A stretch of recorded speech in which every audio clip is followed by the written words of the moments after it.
All right, thanks for coming on a Cenla Update exclusive. We appreciate it. Thank So, you. we want to talk a lot about the economy, but first off, we just want to get your background. You're not new, but you're kind of new to Central Louisiana. So, tell us who Chris Masingill is, your background. Oh, wow. Let me see if I can do this in a succinct way for you. Okay.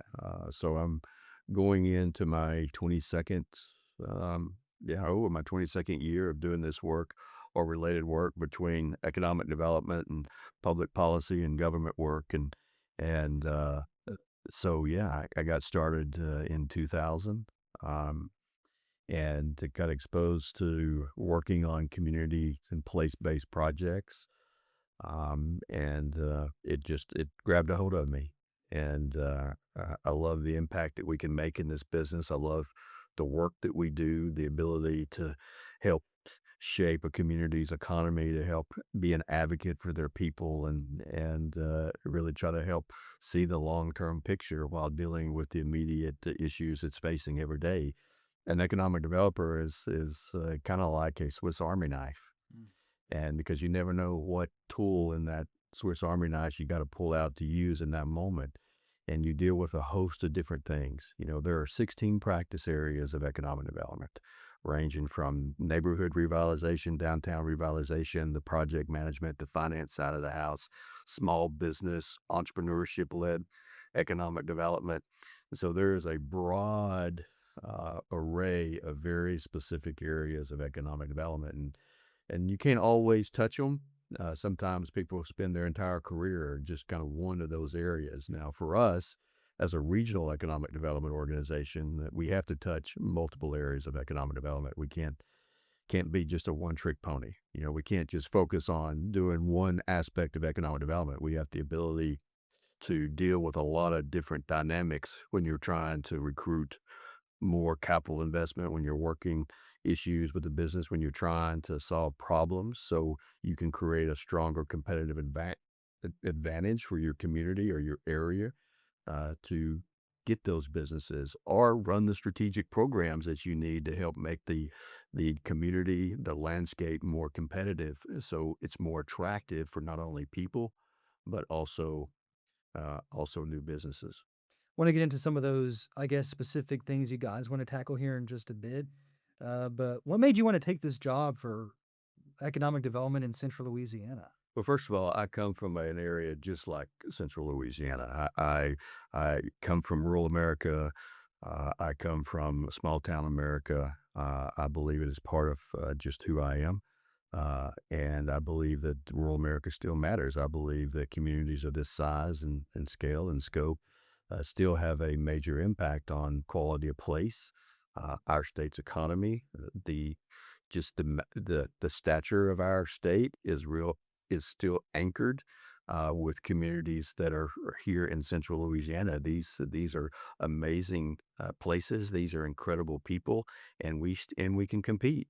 And I love a good challenge, Stephen. I love being able to be in a place where I can really roll up my sleeves. I can lean in, and I can put to work all of my experiences and skills to work to advance an area. And that's what I love about being at the regional level, that we get to work with many communities, multiple parishes, all types of businesses. And that's very attractive to me as an economic development practitioner, because Central Louisiana has that. I mean, we have everything from defense to utilities to being a significant industrial manufacturing corridor for the entire state.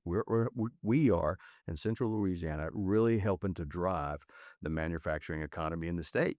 And that's anchored right here in Central Louisiana. That's anchored right here in Rapides Parish. And so it's a major contributing factor to the economic health of our state. And I love being in the mix with that. So Louisiana Central recently put out their strategic plan, Elevate 2030. Tell us about that and exactly some things specifically you want to see done in Central Well, Louisiana. that plan gave us an opportunity to really get line of sight on the direction that we want to go. I'm a big believer in having a plan.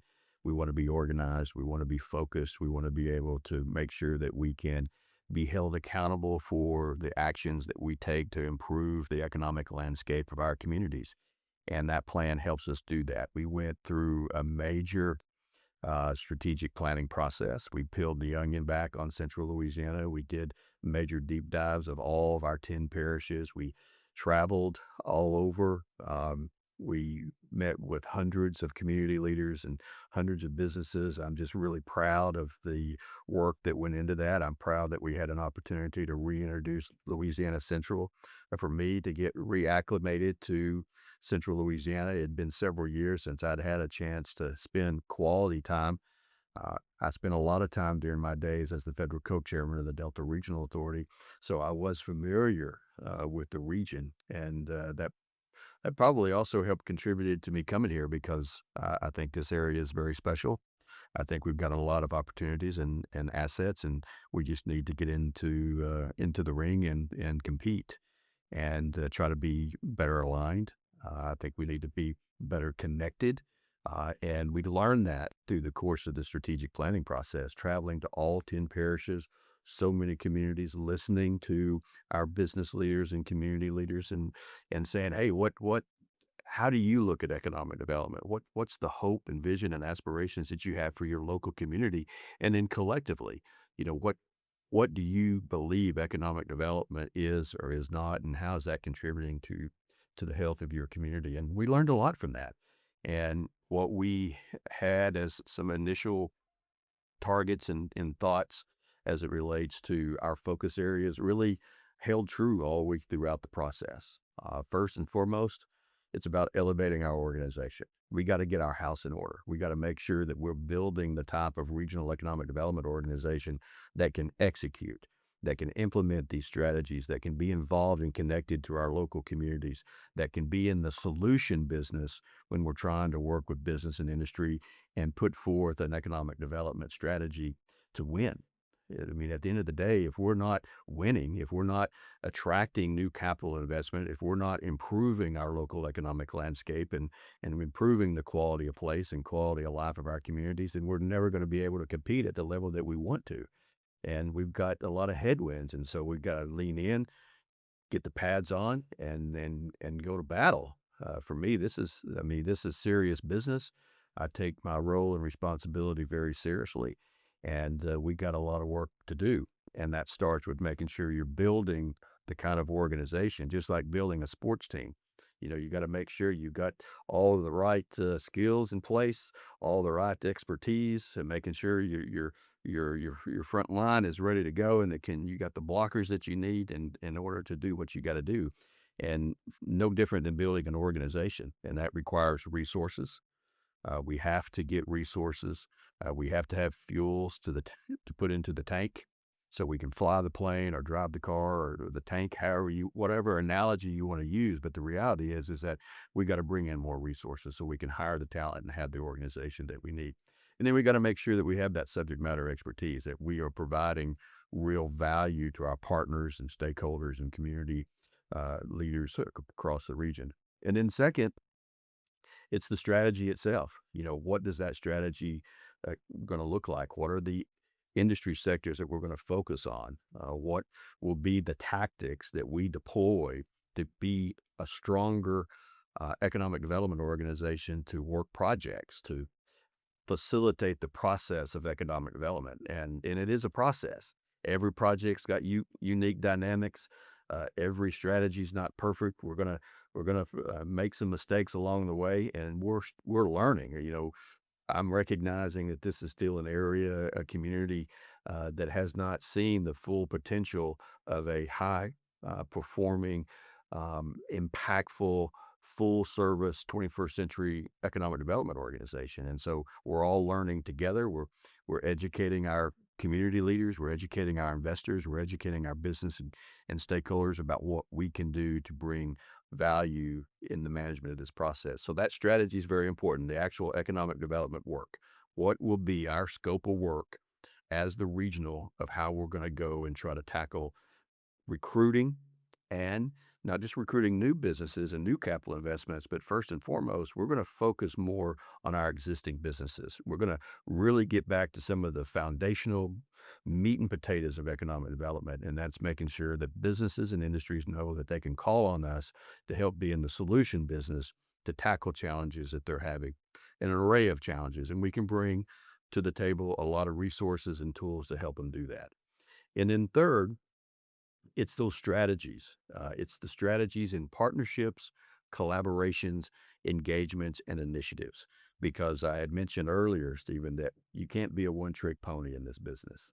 I can't just say, all I'm going to do is focus on business attraction. All I want to do is work with projects. Well, that's just not the reality of the world we're in. If you don't have a quality of place, if you're not thinking and really paying attention and deploying holistic economic development strategies, particularly if you're being a good partner, right? Because sometimes we're leading initiatives, sometimes we are project managing strategic partnerships, sometimes we're just playing a support role. And that's where working with our partners, being a good partner, being collaborative, knowing when to step in and fill a gap or get something together to hand off. That's the role that we play. And we have to support multiple tactics. We have to support place based holistic economic development strategy that really impacts workforce and talent development, work it impacts sometimes policy, it impacts landscape issues or barriers that business and industries have to be successful. That's a part of that strategic initiatives. Sometimes it's actually just stepping up and being a good supporter, like with early uh, education initiatives. We're leading the state with one of the most impressive early care and education programs and support for that in the entire state, and that's a good thing. And we have to be a good partner. We need to be supporting those because that's where it all starts. That's a good investment because that's creating a pipeline of young people as they grow up. That will be your workforce of the future. And that is a very worthy cause. It's important. We now know that it's directly connected to the ability for businesses to be successful in their bottom line. So those strategic initiatives can take a whole array of different components. So we're gonna really elevate our strategic partnerships and strategic initiatives. And then lastly, it's about telling the Central Louisiana story. It's making sure that we're not letting somebody else communicate and tell our own story. Mm. It's making sure that we have the ability to push back when people are putting out misinformation about a community or a project or what's happening or what's going on. It's about making sure that we're going, hey, wait a minute, you're going to come into our community in the darkness of night and do this hit job on how terrible a certain community is because you're only filming the worst parts of a community. Mhm. Every community has areas that's been underinvested that need additional attention. No community is immune to that. But just to come in to kind of create a narrative that this is not a place you want to live or this is not a place where you can have a business because of X, Y, and Z without giving us an opportunity to actually provide the facts to you, we're going to push back on that. We're no longer, or at least we as Louisiana Central, we're no longer going to accept that. There's incredible things happening here. We are moving the needle in several areas. We are making an impact. And if you're going to come and attack my community, my region, my parishes, then I'm going to come right back at you because I feel like it's part of my responsibility of being the marketer in chief and the defender of our communities. And so I'm going to join with our chief elected officials in doing that. I'm going to join with other organizations. And sometimes we may be the ones stepping out and taking the lead on that. Because if you're going to punch me, I'm going to punch back. And you attack my community, I'm coming right back at you because this is a good place with good people. And we've got a lot to offer and we got a lot to share. And that was one of the things that we learned in the roadshow is that, yeah, we've got some areas that we need to tackle. Rural America has really been hit hard, and every community has parts of their community that needs more investment, more attention. But it doesn't make a community a failing community. I want to talk more about the marketing thing. I think I know what video you might be referencing there when it comes to people coming here and filming and just showing the bad parts of an area, which we all know every city has a bad part. Yes, sir. What have business leaders and elected officials been telling you? Has that been one of their main problems? Is just unnecessarily bad press in their viewpoint? I think it's a couple of things. One, yes, it just seems to be that we continue to be The targets of that kind of negative communication or misinformation, number one. And number two, we need to do more about telling our story and getting the good stuff out there, helping to educate not only our community, but also the people outside of our community that, hey, we are making a major improvement in crime. We are seeing sales tax increases. We are seeing increase in permits for development, particularly here in Alexandria and Rapides Parish. There are things happening here that's helping to improve the quality of place. We're seeing that. And so we just have to encourage our partners and our elected officials to really be proactive in that communication. And we have a role to play in that too. And we're going to do that. We're going to elevate our communications. Hopefully, people have already begun to see that. Hopefully, you've been able to see how we're increasing our communication output. The information that we're providing hopefully is helpful. It's informative. And the one thing that I take very seriously, we have a ethical responsibility as economic development practitioners and as an economic development organization to be the truth tellers, to provide information. You may disagree with the information and the research that's been done, and that is your prerogative to do that. But it's my responsibility to provide you the facts, give you the research driven information, and you can make your own determination. But it's my job to be that one source that you can come to when it comes to the economy, when it comes to the economic landscape, and the things that's happening in our economy. We are the information platform to help provide good, factual information about what's going on in the economy. I know of Alexandria, Jacques Roy was sitting in that seat there and talked about bad press just being a problem for them. Uh, Marketing wise, it feels like other parts of the state. Of course, New Orleans is different; it's a different animal. Sure. Lafayette, Lake Charles, Shreveport, they all have their like almost niche, right? Yes. Or thing that you focus on. What is Central Louisiana? Where do you see that going, and how do you market people to come here? That's a great question. I think when you look at it in a couple of different components. One, when you look at the workforce, we have a strong, skilled, talented base for in the workforce space. Our people are very, very skilled and they're talented. All you have to do is look at the manufacturing output, the companies that we have in our community. These are individuals that are fueling the economy and the success of our manufacturers all across Central Louisiana. They're not afraid to work hard. They're not afraid to be a part of a successful manufacturing operation. And we've got a good supply of skilled individuals. Now, we never have enough. That's why we constantly thinking about it. What does that pipeline look like? We want to put more people into the pipeline, particularly as we create more opportunities. And we've seen that just in the last year, the amount of new capital investment that's been announced. We know we're going to have to double down on our workforce development and talent development initiatives because we can't afford to lose one person out of the workforce. That's why we're paying so much attention to labor participation. That's one of the things that we gleaned from this analysis and research during the strategic planning process is that we've got to put forth some very strategic and aggressive plans and initiatives to address this. We got to get more people into the workforce. But the workforce we do have is extremely talented. They're very productive, and that's a good thing. I think secondly is we do offer a lot as it relates to quality of place. I mean, if you love being outdoors, if you love being a part of that and fishing and hunting and even the outdoor sports, uh, this is an amazing place to do that. And it's got a lot of diversity to it with the national forest in our backyard and all the availability that we have with trails. And that makes this place very attractive.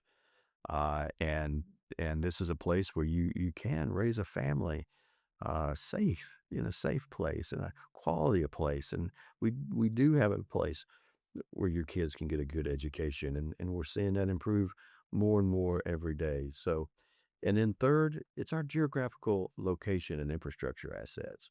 We've got major infrastructure assets in Central Louisiana from rail, water, utilities. Part of the reason that Louisiana is so competitive right now and that we are seeing so much project activity is we've got a great utility company, both with Clico and Inter- Entergy. Clico is the anchor of our footprint, but Entergy also covers our footprint, and we've got available power. So that makes us extremely competitive. And we've got solid utility infrastructure. We've got solid transportation infrastructure. That's a major asset for us. And having access to the Red River, our port system is solid. We've got tremendous operators. That's a competitive advantage for us. I've been working in journal. I'm not trying to be cynical. I've been working in journalism here for 15 years, and we hear the same thing over Yeah, and over. yeah. And we've heard those things too. Like we have the Red River, we have the port. What's the next step we need to take to really make it uh, have the economy expand in this area? Well, it's capitalizing on the opportunity, Yeah. right? There's a lot of energy and synergy going on at the state level with the state plan or Governor Landry and Secretary Bourgeois. This is the first time in decades that we've had an alignment and unification in the strategy. The kind of support that we've been getting from LED, the focus on Central Louisiana, that's a good thing. That's in fact, that's part of the reason I'm here is to give us the opportunity to really execute on those plans, capitalize on the momentum, elevate the awareness and the marketing and the branding of Central Louisiana, really understand what those assets are, and being proactive and aggressive in capitalizing Mm. on those prospects.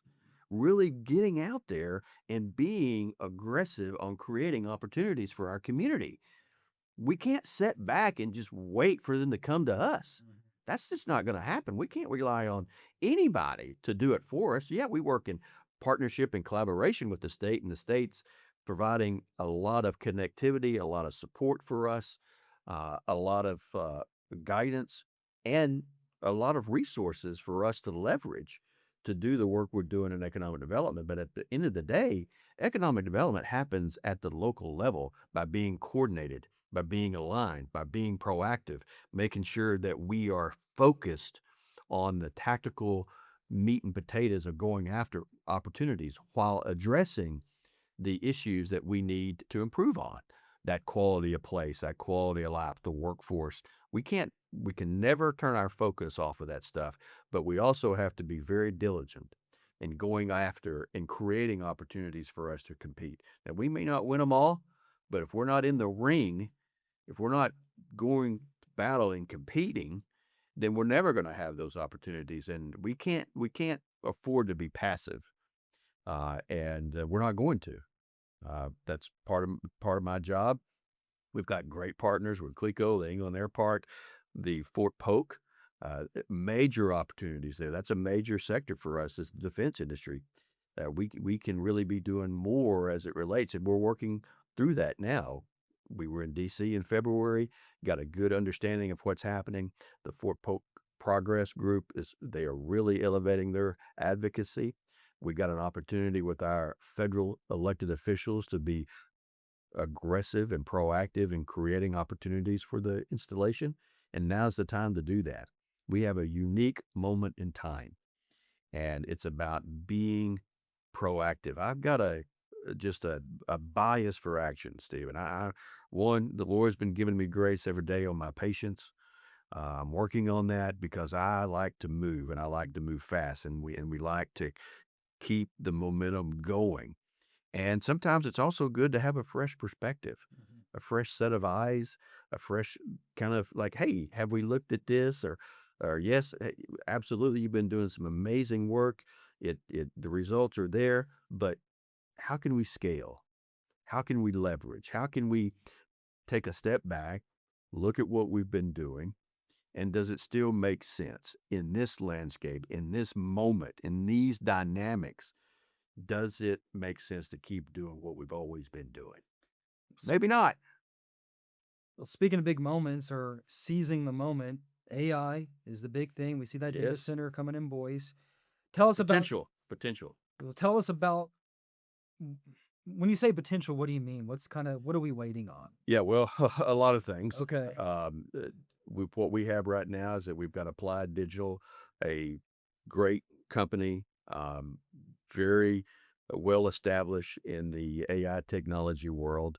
They've identified this as a great potential site to do their work. They've purchased the land. They're working on site development, Mhm. and that's all. Their site development. That means taking what was agricultural land and prepping it to be commercial, industrial related, particularly as it relates for the AI world, right? Because of the size and scale of that property, a lot of people are probably going by there going, "Oh my gosh, they're building. What's going on out there?" The same thing that was going on 2 weeks ago, Mm. a month ago. They're moving a lot of dirt. They're putting some things in place, bringing in equipment, starting to stage, starting to prepare. And you're going to do that because these projects move at such a pace. Once projects are green lighted, they let no grass grow underneath their feet. This is a very accelerated construction period, but we don't have a project yet. We're getting close. We're working on it every day. Uh, I feel very confident about what's going on, but what's happening right now is just site development work, getting pad ready, what we call pad ready in our business, because they've purchased the land, they're getting things ready, but they have to have a tenant. They have to have what we call a hyperscaler or an off-taker. And so that's the kind of the phase that we're in. And that's really on Applied to get that piece. And then that triggers a series of things happening. And we're in active negotiations on a regular basis. And I'm ignorant, I don't work in this kind of business, so they're setting it up for someone to come and buy it and build a data center, right? Like a Meta or a Sure. Google. Yeah, there's But there's they seven major hyperscalers there's that got are to in be this someone reach space. out for interest if they're going to go this far, right? Well, Applied is very well positioned. They are a publicly traded company. They know their marketplace. I think they have a strong confidence in us as an area and as a region, as a people. They're not going to make that kind of investment just thinking, well, let's just test the waters. I mean, but there is a risk.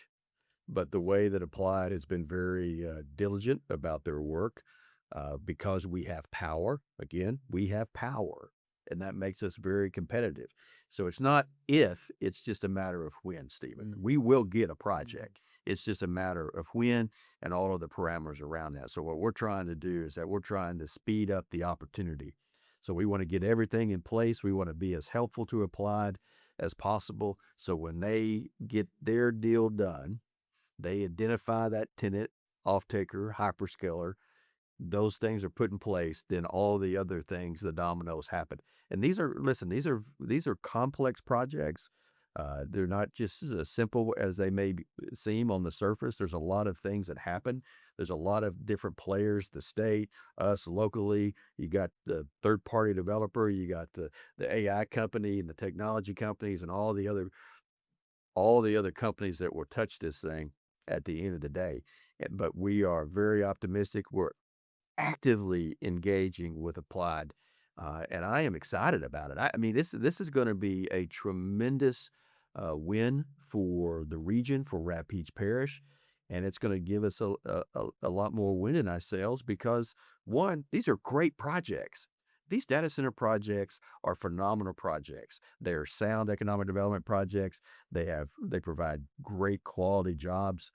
They are not an impact to the environment like some of the first generations were. The technology has changed tremendously. There's not an impact on water. There's not an impact on noise. They pay for the electrical utility infrastructure. It's not on the ratepayer. We've already established that in Louisiana. The PSC has been very clear about that. These are tremendous projects, and these projects are around for years. Mm. So it's not a one and done, right? I think if we get this first one, it gives us an opportunity to be competitive for even more. But we got to get the first one. You heard some talks of there being more?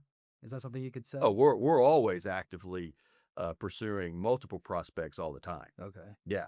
Can you tell what companies have been interested in using that site? Has Meta reached out, Google? Like, We have what are you allowed to say?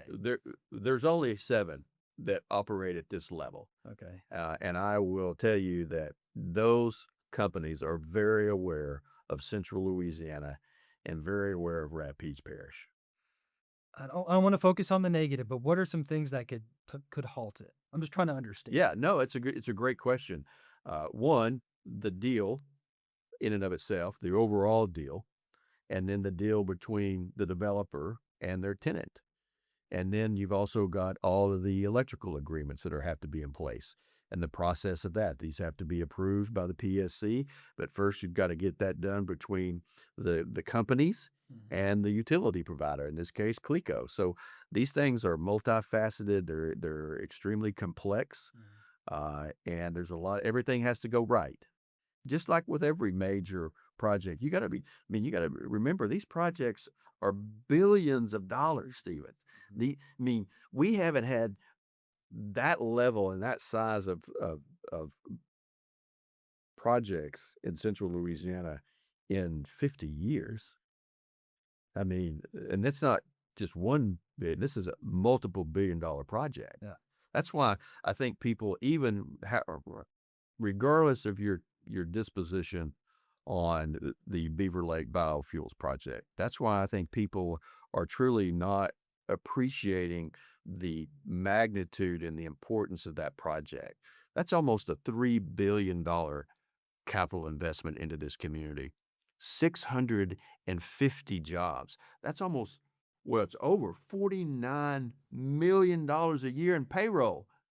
49 million. 650 jobs. Average wage is $75,000.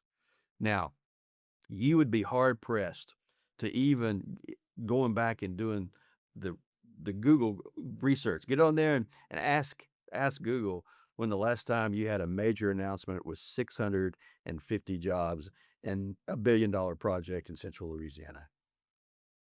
Again, half a century.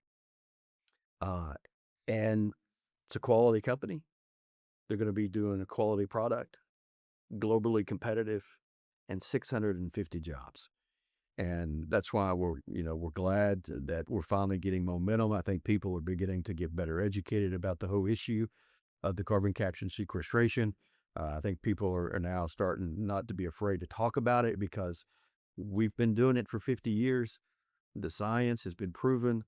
The way that these projects are working are doing it the right way. These companies are solid companies and they're doing it the right way. And they want to be a part of the community. They're going to be investing in the community.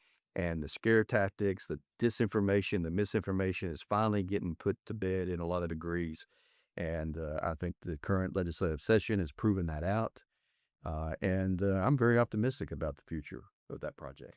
I'm gonna get back to that in a second. Just want to follow up one more thing on the data center. Yeah. How much is the sale of Clico gonna play a role into this deal getting done? No, I mean, that's a completely separate piece that Clico's doing and working on, and obviously now that, they've been for sale for a while, uh, and I'm sure people that are looking and finding an interest in wanting to purchase it, I'm sure they're following these projects very closely. Yeah. But it doesn't stop Clico from what they're doing every day. This is what they do every day. They're in the utility business. They're masters of their craft. They know how to do these deals, and they're an incredible partner. And I'm glad that they're working with us. And we wouldn't have these opportunities, quite frankly, without Clico. All the pieces fall into place. The project moves forward. What's like an optimistic timeline for that place to be up and running? You think? Oh, well, look, and again, everything's dependent on, when, but these projects, from what we've seen, what we've watched, how we've studied other projects, they'll move fast. I mean, we're talking about 16, 18 months. Okay. Yeah. Oh, okay. And it won't take them long because everything's getting ready now, right? Everything's getting pad ready. It will be a blink of an eye, and you'll start seeing things going vertical once everything is done. Right now, we don't have a project, and there's still a lot of steps to go through. Okay. And you already mentioned all the concerns people had. You think the technology's advanced since then? And Oh, it's these projects. I mean, they're so advanced, and the companies are so sensitive to making sure that they are being hyper vigilant on the community's impact. And that's what I really appreciate with Applied and the prospects that we've been working with. These are companies that are very, very sensitive to making sure that they have very little impact on the community in a negative way. That's why the technology's changed as well. On the water piece, there is no water impact. Noise, because of where the current location is, there's more noise coming from the interstate than what's going to be coming from that facility. You kind of touched on it too, but what is it going to mean to Central Louisiana if that project moves forward? How are people going to see that in their lives, the economy? Where they're going to see it in the high quality jobs. And that was one of the arguments too in some of the early stages. Oh, these are just, it's a dozen jobs out there. No, these are, there are more jobs than you think. And if we're successful with what we're trying to do with the current prospect, then these are significant jobs and they pay significantly. And these are long term jobs. And these are jobs in many regards, these are skilled jobs, stackable credentials, everything from security to programmers, and then obviously the engineers that will be a part of that. But these jobs are well paying jobs. And these companies also invest in the community. They invest significantly into the community, all types of community initiatives across the board. It will be a major infusion of resources to the likes that this community's never seen. Let's wrap it up with Beaver Lake Renewables. You brought it up a little bit there. Of course, the big topic with it is carbon capture and Yeah. sequestration. We've done multiple stories, multiple meetings on the concerns, Yep. the pros and the cons. The latest legislative session of the bill, the eminent domain bill, failed. What was your reaction to that? And I guess a quick overview of your response to some of the main concerns: safety, eminent domain. Am I missing something else? Those are the main ones. No, I think those are the main ones, and again, I think what the research is showing, I think what we've seen by the testimony at the legislature, and people are getting better and better educated every day. The reality is that there's not been a single case where eminent domain has been used in a negative way for a carbon capture sequestration. These are land deals, and when you talk about property rights, this is all about protecting individual property rights. If that landowner wants to do a lease agreement, just like we've been doing for hundreds of years as it relates to oil and gas, it's the same premise. And as it relates to carbon capture, there has not been any significant documented case as it relates to eminent domain. The case that people keep on referencing is one that had to do as it relates to heirs on a piece of property. And you had, I think, a couple of dozen, and the courts made that decision. It wasn't the project, the courts made a determination so they could move forward. It wasn't because of eminent domain. So that has been debunked and continues to be debunked. The other thing that we're recognizing is that I think people now are becoming more secure in recognizing that the technology is there. The safety measures are also there. And the recognition that, again, we've been doing this even in Louisiana for almost 50 years. It's coming through here now. And I think what we've been reassured by is that the level of review, the level of safety measures because of the classification of the permit gives us a lot of confidence that the due diligence is in place from not only the geology, but the safety measures that are required, regardless if it's CCS or not. If you get a Class 6 permit, the level of due diligence, the level of safety measures, monitoring all those things, and even the work that's done on the front end has been so significant and continues to be significant. And these projects continue to prove themselves. And so um, we've been really glad to see that a lot of good information is being produced now. People are getting the facts. They're getting to make their own determination. And at the end of the day, it's about the local landowner and their rights as a property owner. It's it's their decision what they should be able to do with their property. And as long as the safety measures in place in there, we are confident that what we've been seeing, the information that continues to come out on the technology is sound, and these projects are going to make a unbelievable impact on the community in a positive way, not only in resources but in jobs. The Beaver Lake project is another example. One, we're talking about a global demand in global markets that is requiring this level of positioning in the marketplace. And we have an opportunity to supply that. And again, we get to help with our national energy security, and that's a good place to be. And I think this will prove itself out. You think it's the project's moving forward? You think it's gonna happen? I do. Okay. I do, for all the right reasons. I mean, Beaver Lake and Gas, they've demonstrated their commitment to the community. They have done everything that they said that they were going to do and continue to do. They've been very transparent about what they're doing. They've been very transparent about their commitment on safety and security and the projects that they're working on. In this particular case, it's Capture Point. Uh, the carbon capture sequestration is not happening in Rapides Parish. That is targeted for Vernon Parish, and from what we understand by the scientists and the engineers in the state, Vernon Parish, because of the geology, is one of the actual best locations in the entire state for this type of work. And the other thing that has not been lost on us is that it's already in the ground. And there's a lot of things, we all went into this wanting to learn more and know more. And I'm glad now that the real information is really starting to come to the surface. People are starting to understand the real components of this. And and this is a major opportunity for the state of Louisiana. And it's a major opportunity for us here in Central Louisiana. Mr. Masingill, thanks so much. You're welcome. Appreciate it. I'm glad to see you here. Yeah, Thank you. thank you.